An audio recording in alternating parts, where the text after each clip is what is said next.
በስመ አብ ወወልድ ወመንፈስ ቅዱስ አሐዱ አምላክ አሜን። ስብሐቲሁ ዘእምአቤሁ ወውዳሴሁ እምዚአሁ አዚ ዓለም ለሊሁ ኩሉ ውስተ እዴሁ።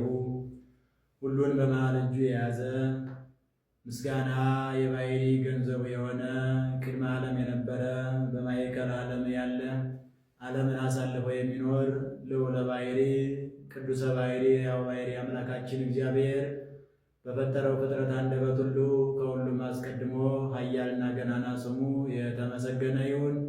እንዲሁም ደግሞ የእናቱ የእናታችን የእመቤታችን የወላዲተ አምላክ የእመብርሃን የድንግል ማርያም ስም ልጇ ወዳጇ መድኃኔዓለም እንዳከበራት መጠን ክብርና ምስጋና ይድረሳት። የቅዱሳን ሁሉ በረከት በሁላችን ላይ ይሁንና በመላው ዓለም የምትገኙ እግዚአብሔርን የምትወዱ እግዚአብሔር የሚወዳችሁ ውድ የእግዚአብሔር ቤተሰቦች በእግዚአብሔር ስም ሰላም እላችኋለሁ። እንደምን አላችሁ? እንደምን ሰነበታችሁ? እንኳን ለዐቢይ ጾም የሶስተኛ ሳምንት ወይም ሶስተኛ ሳምንት በሰላም አደረሰን አደረሳችሁ እያልኩኝ ነው። ይህንን ሳምንት በተመለከተ ለተወሰኑ ደቂቃዎች የእግዚአብሔርን ቃል እንማማራለን። እግዚአብሔር ቤተሰቦች እንግዲህ እንደሚታወቀው አንደኛውን ሳምንት ዘወረደ ብለን የጾም መጀመሪያው ማለት ነው ጀምረናል።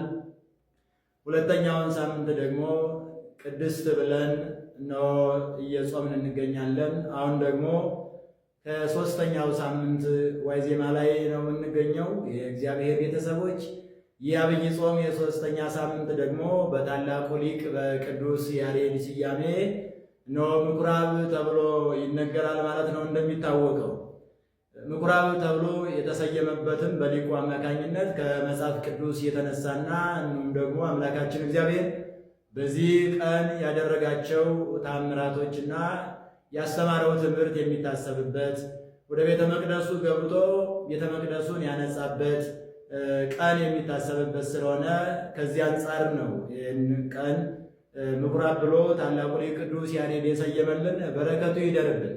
ይህ ካልን የምንማማረው ስለ ምኩራብ ነው። ምኩራብ የሚለውን በሰፊው በአራቱ ወንጌላውያንም ተጽፎ እናገኘዋለን። በቅዳሴው መካከል የሚነበብልን ግን የዮሐንስ ወንጌል ምዕራፍ 2 ከቁጥር 14 ጀምሮ ያለው ነው ማለት ነው። እኛም የምንማማረው ይህን በተመለከተ ነው። ወደ መጽሐፍ ቅዱሱ ከመሄዳችን በፊት ምኩራብ የሚለውን ነገር ማየት ተገቢ ነው። እንደሚታወቀው ምኩራብ ማለት እንደ ሊቃውንተ ቤተ ክርስቲያን አስተምህሮ መሰረት ኮረበ፣ ሰራ፣ አነጸ ከሚል ስርወ ግስ የተገኘ ቃል ሲሆን ይህ ጥሬ ትርጉሙ ሲሆን ወደ ዋና ትርጉሙ ሲገባ ደግሞ ምኩራብ ማለት የጸሎት ቦታ፣ የአምልኮት ቦታ፣ ለእግዚአብሔር መስዋዕት የሚቀርብበት ቦታ፣ እግዚአብሔርና ሕዝቡ የሚገናኙበት ቦታ፣ ከእግዚአብሔር ምሕረት የሚገኝበት ቦታ እንዲሁም ደግሞ ቅዱሳን መላእክት በዚህ ቦታ እየተገኙ የሰውን ጸሎት፣ ምጽዋት፣ መስዋዕት ወደ እግዚአብሔር የእግዚአብሔርን ምሕረት ደግሞ ወደ ሰዎች ልጆች የሚያመጡበት የመመስገኛ ቦታ የተለየ ቦታ ነው ማለት ነው። የጸሎት ቦታ ነው። ታዲያ ይህ ምኩራብ ቤተ መቅደስ ተብሎም ይጠራል ማለት ነው። ትልቁ ስያሜው ቤተ መቅደስ ነው። ምኩራብ የተባለበትም ራሱን የቻለ ታሪክ አለው። ግን ቤተ መቅደስ በማለት ነው የሚታወቀው የእግዚአብሔር ቤተሰቦች። ታዲያ ይህ ቤተ መቅደስ መጽሐፍ ቅዱሳችን እንደሚያስተምረን በኢየሩሳሌም በጊዜው ተሰርቶ እግዚአብሔር ሲገለገልበት፣ ሕዝቡ ደግሞ እግዚአብሔርን ሲያገለግሉበት የነበረ ቤተ መቅደስ ነው። ነገር ግን ከዚያ ላይ በሕንፃነት እንመልከተው እንጂ በመጽሐፍ ቅዱስም በአስተምሮም ተሰርቶ እንየው እንጂ ቤተ መቅደስ ከዚያም በፊት በተለያዩ ምሳሌዎች ሲገለጥ የነበረ ምድር ላይ ብቻ አይደለም ሰማይ ላይም ረቂቃኑ ቅዱሳን መላእክት የሚያመሰግኑበት የተለየ ቦታ፣ እግዚአብሔርን የሚያመሰግኑበት የእግዚአብሔርን ስም የሚጠሩበት ያ ቦታ ቤተ መቅደስ ተብሎ ወይም የመላእክት አንድነት ተብሎ እንደሚነገርና የሰው ልጅ ከተፈጠረም በኋላ ገነት ላይ ሆኖ እግዚአብሔርን የሚያመሰግንበት እነሆ ቅዱሳን መላእክት ጊዜያትን አስተምረውት በጊዜያት ጸሎት የሚጸልይበት ቦታ እንዳለ መጽሐፍ ቅዱሳችን ያስተምረናል። ሊቃውንት አባቶቻችንም ያስተምራሉ ማለት ነው። ከዚያም በኋላ ደግሞ እንግዲህ እንደሚታወቀው የሰው ልጅ እንግዲህ አትብላ የተባለውን በልቶ ከገነት ከወጣ በኋላ በሚኖርበት ቦታ ሁሉ የጸሎት ቦታ እንዳለው እናያለን ማለት ነው። አባታችን አዳም ከገነት ተባሮ ከወጣ በኋላ ደብረ ቅዱስ ላይ ጸሎት እንደሚያቀርብ መስዋዕት እንደሚሰዋ በደብረ ቅዱስ የተለየ የጸሎት ቦታ የመስዋዕት ቦታ እንዳለው እንረዳለን። አባታችን አዳም የወለዳቸው ቃየልና አቤልም ለእግዚአብሔር መስዋዕት ያቀረቡት በዚያ ቦታ ላይ እንደሆነ አባቶቻችን ያስተምራሉ።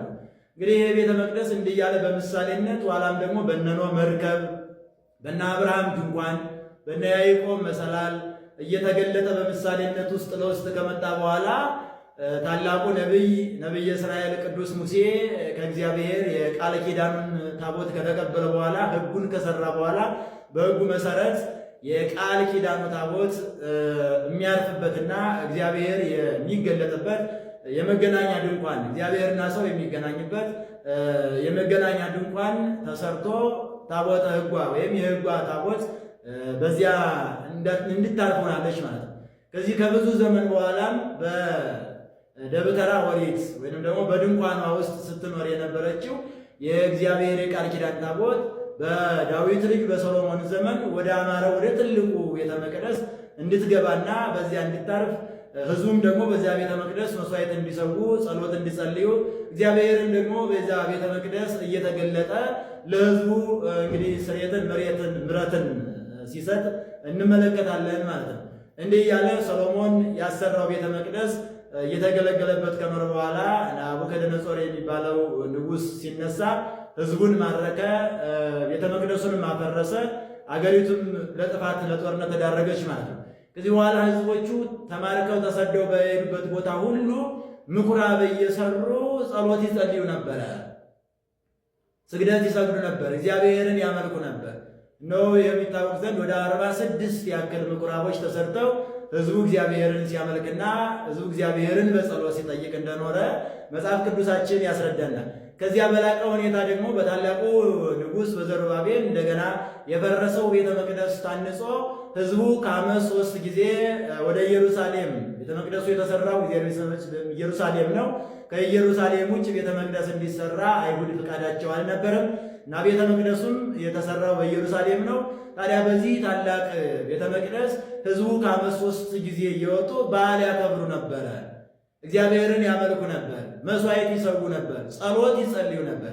እግዚአብሔርም በቅዱሳኑ አማካኝነት እየተገለጠ ሕዝቡን ያነጋግር ነበር፣ ለሕዝቡ ስርየት ይሰጥ ነበር፣ መስዋዕታቸውን ይቀበል ነበር። እንዲህ እያለ ሲኖር ከክርስቶስ ዘመነ ሥጋዌ ሰው ከመሆኑ ዘመን ደረሰ። አምላካችን እግዚአብሔርም ኖህ ሰው ሆኖ ከተገለጠ በኋላ እንደ ማንኛውም ሕገ ኦሪትን ሊፈጽም እንጂ ሊሽር አልመጣምና በ40 ቀኑ ነው የሚለው ወደዚህ ቤተ መቅደስ እንደሄደ መጽሐፍ ቅዱሳችን ይነግረናል። የሉቃስ ወንጌል ምዕራፍ 2ን መመልከት ይቻላል። እንዳውም ወደዚያ ቤተ መቅደስ እናቱ ድንግል ማርያም ታቀፋው በሚሄድበት ጊዜ ከዚያ ከ500 በላይ ከቤተ መቅደሱ ዳር አርፎ የነበረ ተኝቶ የሚኖር የነበረ ስምዖን የነበረ ሰው እንዳለ አምላካችን እንደነበረ አምላካችን እግዚአብሔርን ከእናታችን ከድንግል ማርያም እቅፍ ተቀብሎ ሲታቀፈው የብዙ ዓመት ሽማግሌ የ30 ዓመት ጎልማሳ እንደሆነ መጽሐፍ ቅዱሳችን ያስነብበናል። በሁለተኛ ደረጃ ደግሞ አምላካችን እግዚአብሔር አሁንም በ12 ዓመቱ ነው የአይሁድ በዓል ፋሲካ ሲከበር ወደዚህ ቤተ መቅደስ ወጥቶ በዓል አብሮ እንዳከበረና እንዳስተማረ ከሊቃናቱ ከሊቃውንቱ ከሌዋውያኑ እግር ስር ቁጭ ብሎ እንደተማረ የሉቃስ ወንጌል ይነግረናል ማለት ነው። እንዳውም ትምህርት ሲማር ሕዝቡ ከተመለሱ በኋላ እናቱ ድንግል ማርያም ጻድቁ ዮሴፍም ከተመለሱ በኋላ ክርስቶስ ተመልሷል መስሏቸው በኋላ ሲመለከቱ ግን አላገኙትም። በኋላ ሄደው ግን ያገኙት ከቤተ መቅደሱ ሲማር ነው። ዛሬም ቢሆን እኛ የት መገኘት እንዳለብን፣ ሕፃናት የት መገኘት እንዳለባቸው፣ ክርስቲያኖች በተለይ በዚህ ጾም ውሏቸው አዳራቸው የት እንደሆነ ሲያጠይቀንም ነው የእግዚአብሔር ቤተሰቦች። ስለዚህ አምላካችን እግዚአብሔር ዮሴፍና እናቱ ድንግል ማርያም ጠፍቷቸው ሲፈልጉ የት ተገኘ? ከዚህ ቤተ መቅደስ ነው የተገኘው። ዘሩባቤል ከሰራው ቤተ መቅደስ በዛሬው ዕለትም በምኩራብነት የምንማረው ማለት ነው በትምህርት ደረጃ። ስለዚህ ለምንድን አደከምከን? አንተን በመፈለግን እኮ በመፈለግ ደከምን እያለች እናቱ ድንግል ማርያም ስትናገር እነሆ በአባቴ ቤት እኖር ዘንድ አይገባኝም እንጂ ብሎ የተናገረው። እንግዲህ የቤተ መቅደስ ዘሩባቤል ይስራው እንጂ ሕዝቡ ይስሩት እንጂ የእግዚአብሔር ቤተ መቅደስ እንደሆነ የእግዚአብሔር ቤተ መቅደስ እንደሆነ ሁላችንም በዚህ ቤተ መቅደስ ተገኝተን አምልኮተ እግዚአብሔር መፈጸም እንዳለብን ይነግረናል። ለሶስተኛ ጊዜ ደግሞ አምላካችን እግዚአብሔር በ30 ዘመኑ በእደ ዮሐንስ ፈለገ ዮርዳኖስ ከተጠመቀ በኋላ ዕለቱን ገዳም ገብቶ 40 መዓልት 40 ሌሊት ጾሞ ወጥቶ የቃና ዘገሊላውን ሰርግ ከባረከ በኋላ ውሃውን ወደ ወይንነት ከቀየረ በኋላ የሰዎቹን ጎዶሎ ከሞላ በኋላ ጭንቀታቸውን ወደ ደስታ አፍረታቸውን ወደ ክብር ከመለሰ በኋላ እነሆ ወደ ቤተ መቅደሱ ሄደ ነው የሚለው። ወምድረ ዝንቱ ወረዱ ቅፍርናሆም ውእቱ ወሙ አዊሁ ዋርዳዩ ምስሌው። ከዚህ በኋላ ነው የሚለው ውሃውን ወደ ወይንነት ከቀየረ በኋላ የቃና ዘገሊላውን ሰርግ ከባረከ በኋላ አምላካችን እግዚአብሔር እናትና ዮሴፍን ደቀ መዛሙርቱን አስከትሎ ወደ የት ነው? ወደ ቅፍርናሆም ወረደ ነው። ወደ ቅፍርናሆም ወረደ። በዚያም ለጥቂት ጊዜ ብዙ አይደለ ለተወሰኑ ጊዜያት ተቀመጡ፣ ሰነበቱ ይላል የቁጥር መጽሐፋችን አቡሻገር ወይም ባይራሳ ማለት ነው። 11 ቀን ነው የቆዩት ብሎ ይናገራል። ከቆዩ በኋላ ወቀርበ በዓለ ፋሲካሆሙ ለአይሁድ አይሁድ በዓለ ፋሲካን የሚያከብሩበት ጊዜ ደረሰ። ወዐርገ እግዚእ ኢየሱስ ኢየሩሳሌም ጌታችን ኢየሱስ ክርስቶስም ወደ ኢየሩሳሌም ወጣ ነው። እዚህ ላይ ሁለት ነጥቦችን ማንሳት ይጠበቅብናል የእግዚአብሔር ቤተሰቦች። አንደኛ አይሁድ ለምን ነው በዓለ ፋሲካን የሚያከብሩት? ክርስቶስ ወደ ኢየሩሳሌም የወጣው ለምንድን ነው የሚለው ማየት ተገቢ ነው። አይሁድ ወይም እስራኤል በዓለ ፋሲካን በዓመት ያከብራሉ። እንደውም ከዓመት 3 ጊዜ ነው የሚያከብሩት። የሚያከብሩበትም ታሪክ አለው፣ የሚያከብሩበትም ምክንያት አለ። ለምን ሲባል ነው በግብፅ በባርነት በግዛት ተይዘው ይኖሩ በነበሩበት ሰዓት የእግዚአብሔር መቅሰፍት ነው የሚለው። የእግዚአብሔር መቅሰፍት ግብፃውያንን ሲመጣ እስራኤላውያንን አብሮ እንዳያጠፋ እስራኤል በግ ሰውተው እነሆ የበጉን ደም መቃናቸውንና ወይም የቤታቸውን በራፍ የቤታቸውን ጉበኑን ይረጩት ነበር፣ እንዲረጩ ታዘዋል። በዚህን ሰዓት እነሆ የበጉን ደም እያየ ሞተ በኩር የበኩር ልጅ ወይም የበኩር ሞት ነው። ያ መቅሰፍቱ ከእግዚአብሔር የተላከው መቅሰፍት ይሸሽ ነበረ። ከእስራኤላውያን አንድም ሳያጠፋ ቀርቶ ነበረ፣ አላጠፋም። ግብፃውያን በእግዚአብሔር መቅሰፍት በሰሩት ኃጢአት ሲቀጡ፣ እስራኤላውያን ግን ሳይቀጡ ቀርተዋል። በምን? በበጉ መስዋዕትነት አማካኝነት፣ በበጉ ደም አማካኝነት በጉን ሰውተው የበጉን ደም የቤታቸውን መድረኩን፣ መቃውን፣ ደጃፉን፣ በሩን ሲረጩት ያንን እያየ መልአከ ሞት ወይም ደግሞ በኩረ ሞት የመልአከ ሞት ይመለስ ነበር እና ከእስራኤል አንድም አላጠፋም፣ አልገደለም። በዚህ ምክንያት ይህንን መነሻ በማድረግ ከዚያም በኋላ ደግሞ ባሕር ከፍሎ ከተሻገሩ በኋላ ምድር ከወረሱ በኋላ በቤተ መቅደሱ ነው ከዓመት 3 ጊዜ ይህን በዓል ያከብሩ ነበር። የፋሲካውን በዓል ስለተደረገላቸው በጎ ነገር ስለተደረገላቸው የእግዚአብሔር የማዳን ሥራ እየመሰከሩ ያከብሩ ነበር። ለአስተሪ 3 ጊዜያት ለለ ዓመት በዓመት 3 ጊዜ በዓል ማክበር እንዳለባቸው ሕጉ ተሰርቷል። ታዲያ በዚህን ቀን ይህንን የከበረ በዓል ይህንን ታላቅ በዓል ከአራቱ ማዕዘን ያሉ እስራኤል ተጉዞ መጥተው በደመቀ ሁኔታ በብዛነት ያከብሩ ስለነበር በዓሉ ሲከበር በዓሉ የሚከበርበት ጊዜ ሲደርስ ወዐርገ እግዚእ ኢየሩሳሌም ይላል። ጌታችን መድኃኒታችን ኢየሱስ ክርስቶስ ለስም አጠራሩ ክብርና ምስጋና አምልኮትና ውዳሴ ይሁንና ወደ ኢየሩሳሌም ወጣ። ለምንድን ነው የወጣው? ለማስተማር ነው። ለማስተማር በዚያን በዓል ብዙ ሰዎች ስለሚታደሙ ብዙ ሰው ስላለ ብዙ ሰው ባለበት ደግሞ ገብቶ ማስተማር ተገቢ ስለሆነ አምላካችን እግዚአብሔር ለእኛ ማርያና አብነት የሆነን ዘንድ ለማስተማር ወደ ቤተ መቅደሱ ወደ ምኩራቡ ወጣ፣ ወደ ኢየሩሳሌም። በኢየሩሳሌም ወዳለው ቤተ መቅደስ ሄደ ነው የሚለው። ታላቁ ሊቅ ቅዱስ ያሬድም በመዝሙሩ ይነግረናል። ኢየሱስ ምኩራብ አይሁድ ወመሃሮሙ ቃለ ሃይማኖት። ኢየሱስ ክርስቶስ አምላካችን ወደ አይሁድ ምኩራብ ገባ፣ የሃይማኖትንም ቃል አስተማራቸው ነው የሚለው። አስተማራቸው ወይቤሎሙ ምጽዋተ አበድር መሥዋዕት፣ እንዲህም አላቸው ከመሥዋዕት ይልቅ ርኅራኄን ቸርነትን እወዳለሁ፣ እኔ የሰንበት ጌታዋ ነኝ አላቸው። በዚህን ሰዓት ግን እግዚአብሔር አምላካችን ወደ ቤተ መቅደሱ ሊያስተምር ይላል ከወጣ በኋላ ቤተ መቅደሱ ግን በሚያሳዝን የሆነ ሁኔታ ከወንጌል ወይም ደግሞ ኦሪት ከምትተረጎምበት ወንጌል ኦሪት ልትተረጎምበት ሲገባ የኦሪትን ትምህርት ሊማሩ ሲገባ እንዲሁም ደግሞ ካህናቱ ሊቃውንቱ መጽሐፍ ቅዱስን ማስተማር ሲገባቸው ያ ቦታ የጸሎት መሆን ሲገባው የተሰራው ለጸሎት ነበረ። ለተሰራው የእግዚአብሔር አምልኮት ሊፈጸምበት መስዋዕት ሊቀርብበት ሆኖ ሳለ በዘመኑ የነበሩት ካህናት፣ በዘመኑ የነበሩት አገልጋዮች፣ በዘመኑ የነበሩት ጥቅመኞች ምዕመናን ግን ቤተ መቅደሱን ለጸሎት ሳይሆን ለንግድ አድርገውት ሰው ከኃጢአቱ የሚፈታበት ሳይሆን እንስሳዎቹ የሚታሰሩበት፣ ወርቁ ለወርቅ የሚለወጥበት በአጠቃላይ የንግድ ቦታ ሆኖ አምላካችን እግዚአብሔር ተመለከተ ነው የሚለው።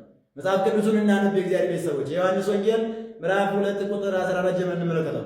ወረከበ በምኵራብ ይላል ለይሰይጡ ወይሳየጡ አለምቱ አበጋ ወአርጋብ ወመወልጣን እንዘ ይነብሩ። በዚያ ተቀምጠው ነው የሚለው። ካህናቱ ሳይቀር አገልጋዮቹ ሳይቀር አዋቂ ነን ሊቃን ነን የሚሉት ሳይቀር በዚያ ተቀምጠው ወርቁን ለወርቅ እየለወጡ በጉን፣ በሬውን፣ ላሙን፣ አርጋቡን እየሸጡ ተቀምጠው አገኛቸው ነው የሚለው። ወርቁን ለወርቅ እየለወጡ የጠራውን ወርቅ ለነሱ እያደረጉ ያልሆነውን ደግሞ ለሌላ እያደረጉ ቤተ መቅደሱን ገበያ አድርገውት አምላካችን እግዚአብሔር ተመለከተ።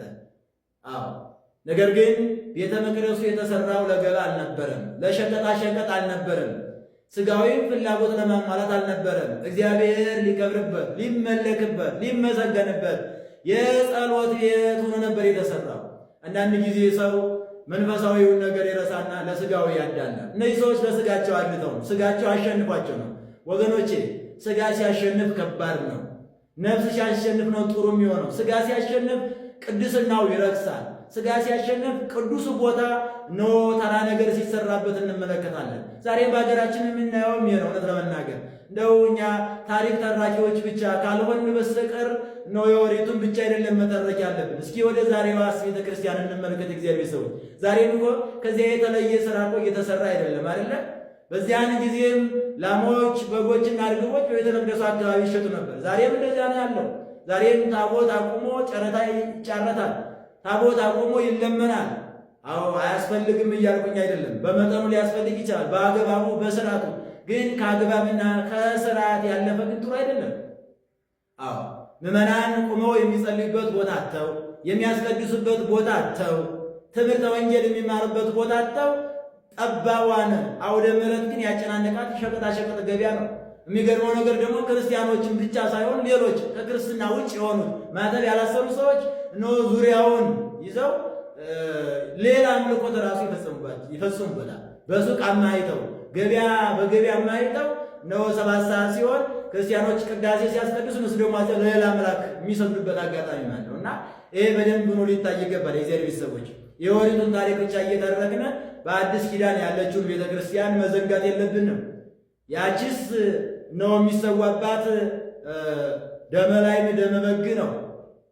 በጉ አለምቱ ወይም ላሙ እርግቡ ነው የሚሰዋባት። ይችኛይቱ ቤተክርስቲያን ግን የክርስቶስ ስጋ ነው የሚቆረስባት፣ የክርስቶስ ደም ነው የሚፈስባት። የተቀደሰች የተለየች ናት። የተከበረች ናት። እግዚአብሔር ያከበራት ናት። ስለዚህ ለምሳሌዋ ቤተ መቅደስ እንዲህ ለምን ሆነ እያልን ያንን ታሪክ እየወቀስን ያንን ታሪክ የሰሩትን ሰዎች እየወቀስን ዛሬ እኛ ከዚያች በምትበልጠው በአማናዊቷ ቤተክርስቲያን ክብርት በሆነች ቤተክርስቲያን ደመ ወልደ እግዚአብሔር በሚቀዳባት ሥጋ ወልደ እግዚአብሔር በሚፈተትባት ወንጌል በሚነገርባት ስርየት በሚገኝባት እንደ ያችኛይቱ ቤተ መቅደስ የሥጋ ኃጢአት ብቻ ነበር የምታስተሰርየው። ይህች ግን የነፍስንም የሥጋንም ቁስል በምትሽረው በምትፈውሰው ከእግዚአብሔር ጋር በምታገናኘው መንግሥተ ሰማያትን በምታወርሰው ቤተክርስቲያን ቁመን ይህ ስራ ሲሰራ ማየትና የዚህ ስራ አስፈጻሚዎች መሆን በጣም ያስጠይቃልና ሁላችንም ወደ ራሳችን ታሪክ መጥተን እንድንመለከት ያደርገናል። ታዲያ አምላካችን እግዚአብሔር ሲያይ ነው የሚለው ቤተ መቅደሱ የጸሎት ቤት መሆኑ ቀርቶ የአምልኮት ቤት መሆኑ ቀርቶ መስዋዕት የሚሰዋበት ቤት መሆኑ ቀርቶ እግዚአብሔር የሚመለክበት እግዚአብሔር የሚገለጥበት ቤት መሆኑ ቀርቶ ኃጢአት የሚሰረይበት ቤት መሆኑ ቀርቶ ይውላችሁ ፍቅረ ነዋይ የተጠናወታቸው ፍቅረ ሲመት የተጠናወታቸው እንስሳዊ ጠባይ የተጠናወታቸው ሰዎች ቤተ መቅደሱን ለገበያ አድርገውት፣ ቤተ መቅደሱን ለመነገጃ አድርገውት፣ ቤተ መቅደሱን የሌቦች ዋሻ አድርገውት፣ ቤተ መቅደሱን የነጋዴዎች ዋሻ አድርገውት፣ ቤተ መቅደሱን ይውላችሁ። በዚያ ቤተ መቅደስ እኮ እውነት ለመናገር ግማሾቹ ነጋዴዎች ሲሆኑ ግማሾቹ ደግሞ ጸሎተኞች ናቸው። ብዙዎቹ እኮ ከሩቅ አገር የሚመጡት እኮ እግዚአብሔርን ለማመስገን አይደል፣ እግዚአብሔርን ለማመት ነው። ዛሬ ከሩቅ አገር መጥተው ቤተ መቅደሱ የገበያ ማዕከል ሆኖ ሲያዩት ብዙዎቹ ተስፋ ቆርጠው ይመለሳሉ። ተስፋ ቆርጠው የተመለሱ አሉ። ዛሬም እንኳን አለ በእኛ ቤተ መቅደስ፣ ዛሬም በሃይማኖቷ በአዲስ ኪዳን ቤተ ክርስቲያን ምዕመናን ሊያስቀድሱ ሂደው፣ ምዕመናን ታቦተ ሕጉን ሊያከብሩ ሂደው ጨረታው ሲበዛ፣ ልመናው ሲበዛ ታቦቱን ሳያስገቡ የሚመለሱ አለ አይደለም? ሊያስቀድሱ ሂደው የእኛን አለመብቃት፣ የእኛን ስግብግብነት፣ የእኛን ሆዳምነት፣ የእኛን ዘረኝነት፣ የእኛን መለየት አይተው ሳያስቀድሱ ትምህርተ ወንጌል ሳይሰሙ ሥጋውን ደሙን ሳይቀበሉ የሚመለሱ ምዕመናን አሉ አይደለም? ምን የወሪቱን ታሪክ ብቻ መተረክ ይጠበቅብናል? ዛሬም እኮ አለ ወገኖቼ።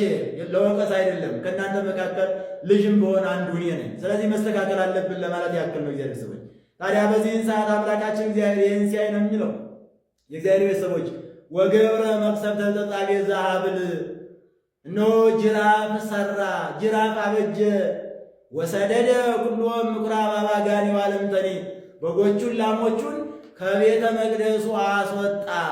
ይህ የጸሎት ቤት እንጂ የንግድ ቤት አይደለም ብሎ በጎቹንና ላሞቹን ከቤተ መቅደስ አስወጣ። ርግቦቹን ደግሞ እነሆ ጅራፍ አይችሉምና አምላካችን እግዚአብሔር ደግሞ ጻድቅ ሰው ለእንስሳው ነፍስ ይራራል አይደል ያለው ጥበበኛው። ርግቦቹ እንዳይጎዱ ኑ ርግቦቹን ማስወጡ አለ፣ ውሰዱ አለ።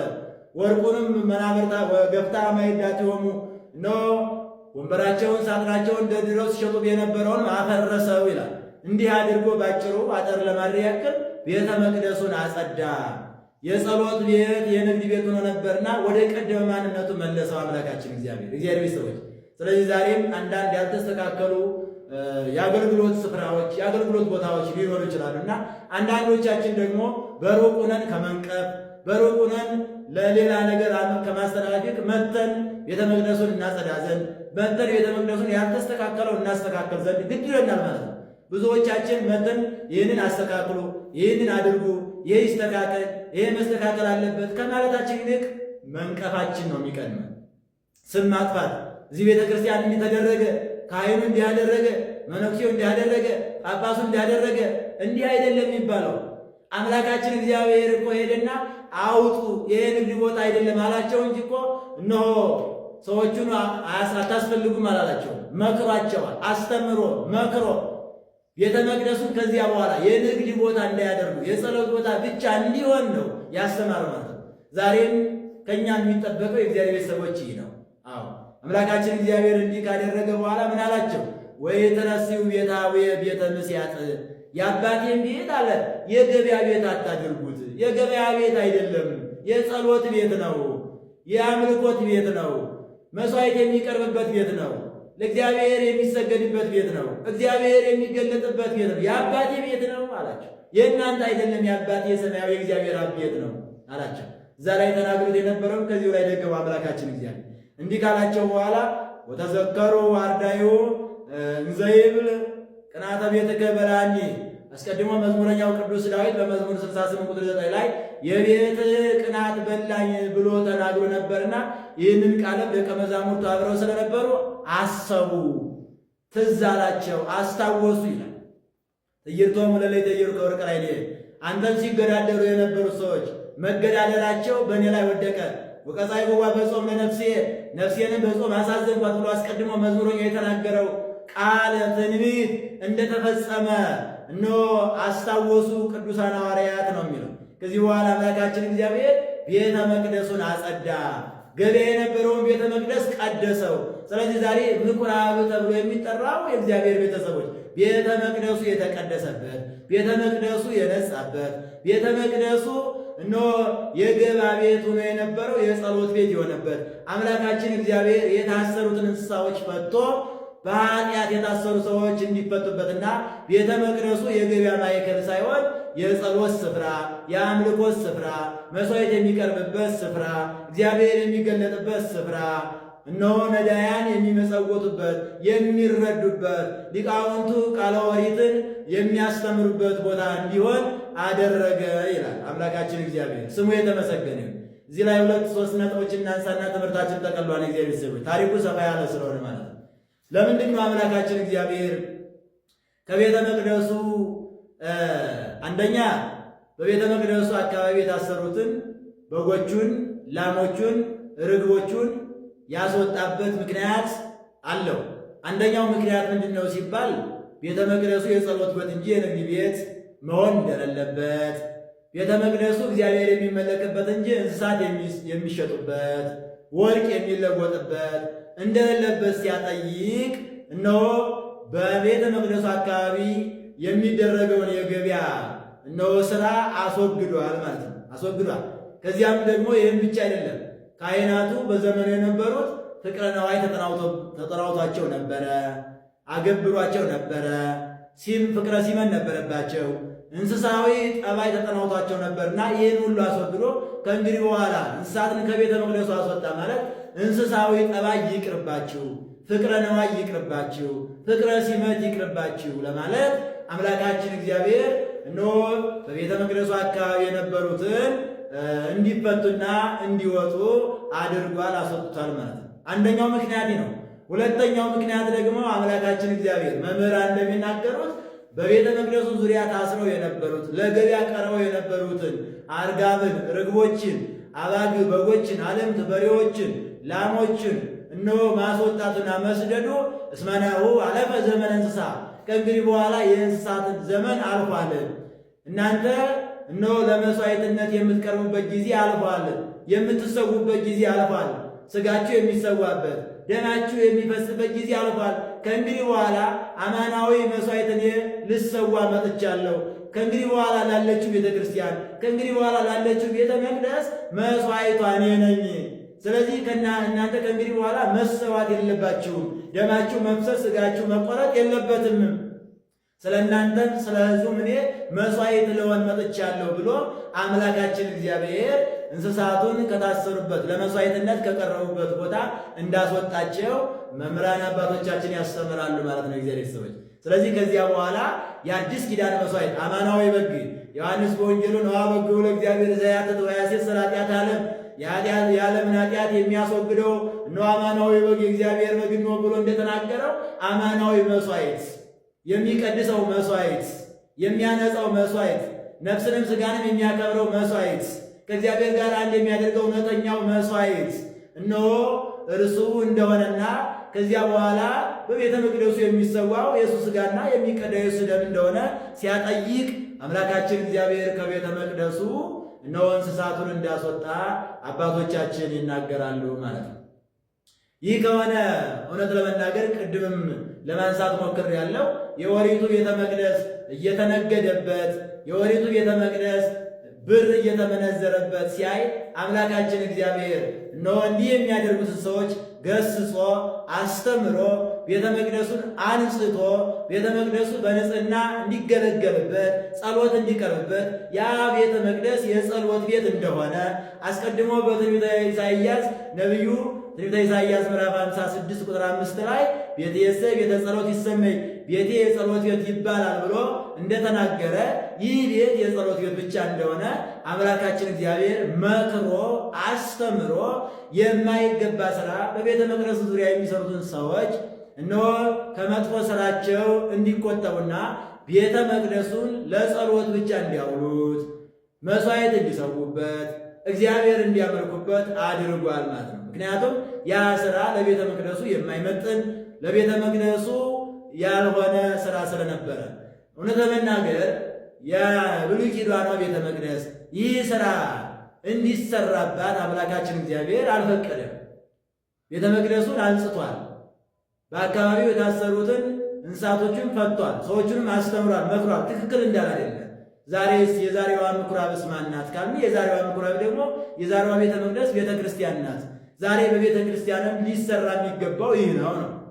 አምላካችን እግዚአብሔር እንደነገረን የዛሬዋ ቤተ ክርስቲያንም መሆን ያለባት የጸሎት ስፍራ፣ መሆን ያለባት የወንጌል ስፍራ፣ መሆን ያለባት የንስሐ ስፍራ፣ መሆን ያለባት ያዘኑት የሚረጋጉባት፣ መሆን ያለባት ተስፋ የቆረጡ ሰዎች ተስፋቸው የሚቀጥልባት፣ መሆን ያለባት በኃጢአት የወደቁ ሰዎች በንስሐ ከፍ የሚሉባት፣ መሆን ያለባት የክርስቶስ ሥጋና የክርስቶስ ደም ብቻ የሚሰጥባት ሊሆን እንደሚገባ አምላካችን እግዚአብሔር አስተምሯል። የእግዚአብሔር ቤተሰቦች አሁን ቤተ ክርስቲያኒቱ እነሆ ተስፋ የቆረጡትን ያዘኑትን ኑሮ የከበዳቸውን ኑሮ የመረራቸውን ልጆቻቸውን ማሳደግ ያቃታቸውን ሰዎች ማቅረብ ተስኗታል። እንደነዚህ ያሉ ሰዎች አሁን እያቀረበች አይደለም። እውነት ለመናገር አሁን የምታቀርበው ቤተክርስቲያኒቱን ይህ ማለት ግን ወገኖች ተቋሟን ማለት አይደለም። ይህ ማለት ግን በክርስቶስ ደም የተመሰረተችውን ቤተክርስቲያን አይደለም። አገልጋዮቹ እኛ ነን። አገልጋዮቹ እኛ ነን። ምክንያቱም ቤተክርስቲያኒቱን የምናስከብራትም እኛ ስለሆነ ቤተክርስቲያኒቱንም ደግሞ ክብሯን የምናሳጣትም ደግሞ እኛ ስለሆነ የጸሎት ቦታ ስናረጋት እግዚአብሔር የሚመለክበት ቦታ ስናደርጋት እግዚአብሔርን ብቻ ስናመልክበት ወንጌልን ብቻ ስናስተምርባት ቦታዋ የተቀደሰች ናት። አሁን ደግሞ እኛን ትቀድሳለች፣ ታከብራለች። ከዚያ ውጭ ስራ ግን እንደ ኦሪቱ ስንሰራባት ደግሞ ቦታዋ ለሌላ ትሆናለች ማለት ነው። ስለዚህ በኦሪቱ ቤተ መቅደስ እንዲህ ያለው ስራ ሲሰራ አምላካችን እግዚአብሔር እንዳልፈቀደ ሁሉ ዛሬም ደግሞ አይፈቅድም ነው። ዛሬም ፈቃዱ አይደለም። ዛሬም ደስ አይለው። ዛሬም ቢሆን በቤተ ክርስቲያን አካባቢ ያሉ ንግዶች ያሉ ሸቀጣሸቀጦች ሊርቁ ይገባል። ስርዓት ሊኖራቸው ይገባል። አውደ ምሕረቱ ላይም መጀመሪያ መስተላለፍ ያለበት የእግዚአብሔር ወንጌል መሆን አለበት። እውነት ለመናገር አንዳንዴ እኔ ይገርመኛል። አንዳንድ የደብረ አስተዳዳሪዎች ምን ይላሉ? ወንጌል የሚያስተምር ሳይሆን ሳንቲም የሚለምን መምህር አምጡልን የሚሉ ሰዎችም እንኳን ወንጌል የሚያስተምር ሳይሆን ሳንቲም የሚለምን የሚያስተባብር ታቦቱን አቁሞ ጨረታ የሚያጫርት የሚባልበት ነገር አለ። እውነት ለመናገር አስተዳዳሪውም ደሞዝ ለመክፈል ቸግሯቸው ሊሆን ይችላል። ሁላችንም እናውቃለን። ግን መጀመሪያ ህዝቡ መማር ያለበት ወንጌል ነው። መቅደም ያለብን ልመና ሳይሆን ወንጌል ነው መቅደም ያለብን። ወንጌልን ያልተማረ ትውልድ ወንጌሉ ያልገባው ትውልድ ሊሰጥም ስለማይችል ማለት ነው። ከመስጠቱ ይልቅ ተማሮ ይሄዳል፣ ስም አጥፍቶ ይሄዳል፣ ተበሳጭቶ ይሄዳል። በዚህ ምክንያት ብዙዎቹ ከቤተ ክርስቲያን ወጥተው እኮ አዳራሽ ገብተዋል። ሁልጊዜ ልመና ሲሆን ሲመራቸው ለጸሎት መጥተው ዓለም ያሳዝናቸው፣ ዓለም ያድክማቸው፣ ዓለም አይምሯቸውን አጨናንቃል። ከጭንቀት እናርፋለን፣ ከድካም እናርፋለን። እስኪ እንጸልይ፣ እስኪ ትንሽ የጽሞና ቦታ ሂደን እስኪ በጽሞና እንጸልይ ብለው ሲመጡ እንደገና የባሰ ልመና፣ የባሰ ጭንቀት። ለምንድን ነው የማትሰጡት እናንተ እያልን ስንጨቀጭቃቸው አንደኛውን አይምሯቸው እረፍት አጥቶ ከዚህ ቦታ ከእንግዲህ በኋላ ከምንመጣ ይልቅ ብንቀር ይሻላል ብለው በቤታቸው ይቀሯሉ፣ ወደ ሌላ ቦታ የሚሄዷሉ ማለት ነው። ስለዚህ መጀመሪያ ሰው እንዲሰጥ ነው፣ ካስፈለገም እንዲሰጥ ወንጌል ነው መተላለፍ ያለበት። መምህራን አባቶቻችን፣ አስተዳዳሪዎች፣ ክቡራን አበው ሊቃነ ጳጳሳት ቢሆን መጀመሪያ መቅረብ ያለበት ወንጌል ነው። መቅረብ ያለባቸው መጀመሪያ ሳንቲም የሚለምን ሳይሆን ወንጌል የሚያስተምር መምህር ነው መጣት ያለበት። የእግዚአብሔር ሰዎች ወንጌሉ መጀመሪያ ከተሰጠ ነው ያላቸው ሰዎችም ሊሰጡ የሚችሉ። ወንጌሉ ካልገባቸው አይሰጡም። ወንጌሉ ሲገባቸው ግን፣ ክርስትናው ሲገባቸው ግን፣ እምነቱ ሲገባቸው ግን ሳንጠይቃቸው እኮ ይሰጣሉ። ሳንጠይቃቸው ያደርጋሉ። ስለዚህ አዲስ አበባ እኮ የተባረከ ህዝብ ነው። እየተራበ የሚሰጥ አይደለ ህዝብ? አዎ፣ ምሳውን ሳይበላ ጾሙን ብሎ የሚሰጥ ህዝብ እኮ ነው ያለው። በዚህ ልናመሰግነው ይገባል ማለት ነው። ታዲያ ለዚህ ህዝብ ዛሬ መጀመሪያ ማስተማር ያለብን ወንጌል ነው። ማስተላለፍ ያለብን ወንጌል ነው። አንደኛ ነው። ሁለተኛ ደግሞ እኛ አስተምህሮታችን ደግሞ መስተካከል መቻል አለበት። እንዴት? ከቤተ መቅደሱ ያለ ነው። እውነት ለመናገር እንደ ቀድሞ በቤተ መቅደሱ እንደነበሩት ሰዎች ከቤተ መቅደሱ ያለ ነው ሳንስተካከል እኛ እርስ በርሳችን እየተለያየን አንታዚ እየተባባል ምዕመናኑን ደግሞ ስንለምናቸው ለመስጠት ደስተኞች ያው እኛ እንዲህ ስንሆን፣ እኛ ፍቅር ሲኖረን፣ እኛ አገልግሎታችን የሰመረ ሲሆን፣ ጥሩ ስንሆን፣ አርአያ ስንሆን ምዕመናን ይሰጣሉ ማለት ነው። ከዚያ ባሻገር ግን እነሱን ጽሙ እያልን እኛ መሸታ ቤት የምንገኝ ከሆነ፣ እነሱን ከዝሙት ራቁ እያልን እኛ የምንዘሙት ከሆነ፣ እነሱን ከዘረኝነት ራቁ እያልን እኛ የምንለያይ ከሆነ፣ እነሱን ከፍቅረ ነዋይ ራቁ እያልን እኛ ገንዘብ የምናሳድድ ከሆነ እውነት ለመናገር ይሄ ትክክል አይመጣም። ይሄ የፈሪሳውያን ስራ ነው የሚሆነው። ይሄ የሰዱቃውያን ስራ ነው የሚሆነው፣ የእግዚአብሔር ቤተሰቦች። ስለዚህ ይህም መስተካከል አለበት ማለት ነው። ስለዚህ ሁለተኛው ሃይማኖታዊቷ ቤተክርስቲያን የዛሬዋ ምኩራብ ቅድስት ቤተክርስቲያንን በዚህ ሁኔታ እንድናገለግላት ነው አምላካችን እግዚአብሔር ሰው ከሆነ በኋላ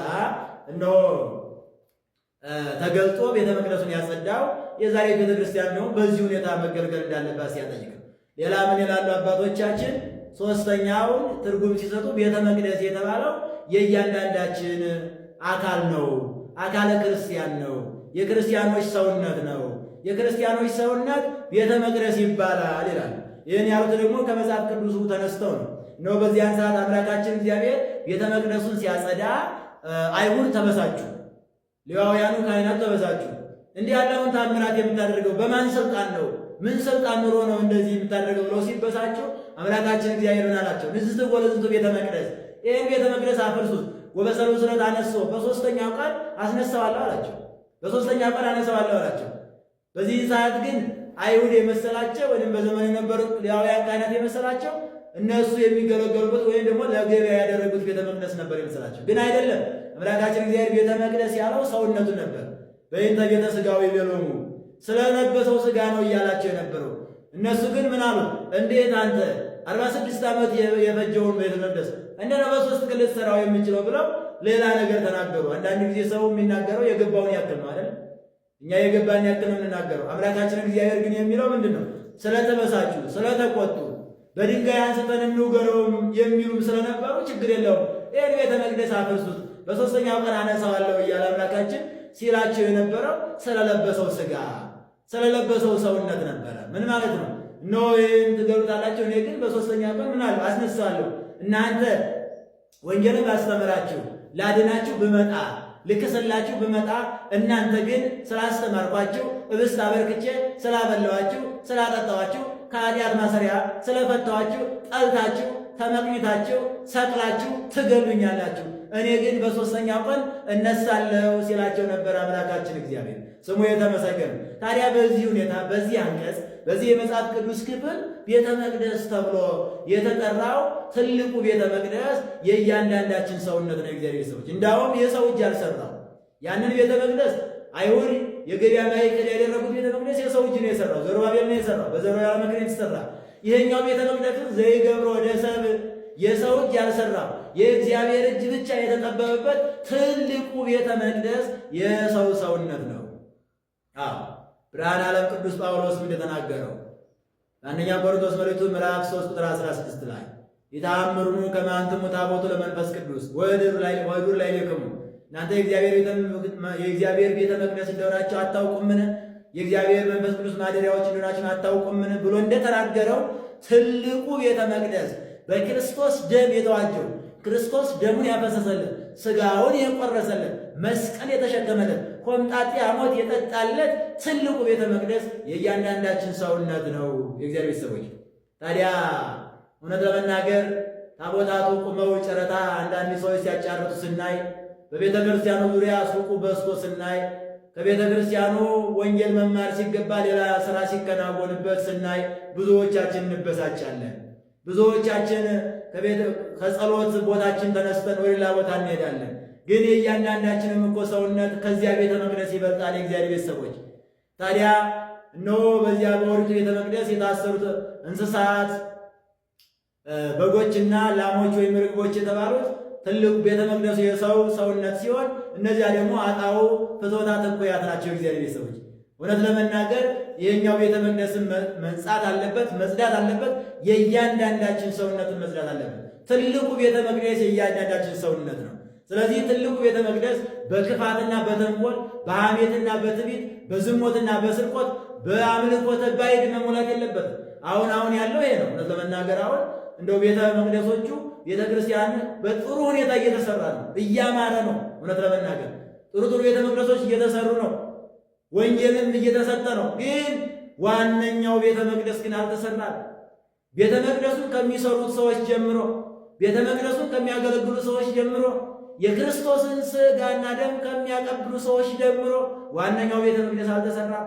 አዎ ሥጋውን ደሙን እያቀበለ እኮ የክርስቶስን ሥጋና ደም በአንድ ማዕድ እየተቀበለ የሚለያይ ካህን ያለበት ዘመን ነው። የሚገዳደል ካህን ያለበት ዘመን ነው። የሚገፋፋ ካህን ያለበት ዘመን ነው።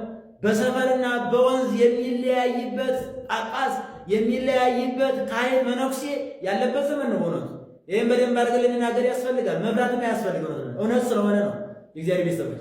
ስለዚህ የኦሪቱን ቤተ መቅደስ አለመንጻት፣ የኦሪቱን ቤተ መቅደስ የገበያ ማዕከል መሆኑን እየተረክን እየኮነን አግባብ እንዳላይደለ እየተናገርን ትልቁ ቤተ መቅደስ የኛ ዛሬ ቆይቷል። የንግድ ቦታ ሆኗል። ንግዱ ኃጢአት ነው። ንግዱ ዝሙት ነው። ንግዱ ዘረኝነት ነው። ንግዱ ቂም በቀል ነው። ንግዱ ተንኮል ነው። ንግዱ ሐሜት ነው። ንግዱ ቂም በቀል ነው። ንግዱ ወደ ጣዖት ቤት መገስገስ ነው። ንግዱ ዝሙት ነው።